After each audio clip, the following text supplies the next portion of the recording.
Þá er komið að iðnskólanum í Hafnarfirði. Þarna vakna einhvern til lífsins, já.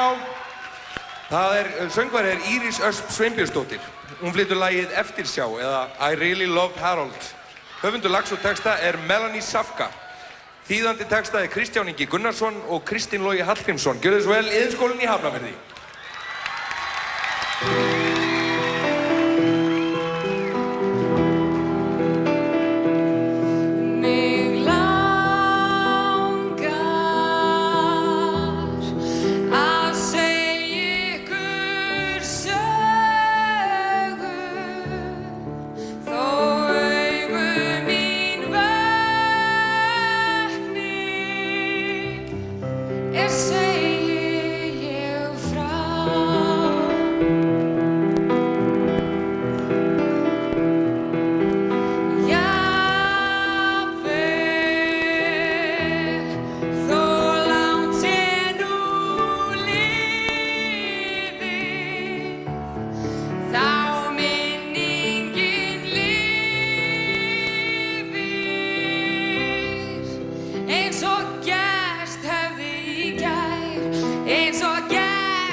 Við þökkum iðnskólanum í Hafnarfirði kærlega fyrir.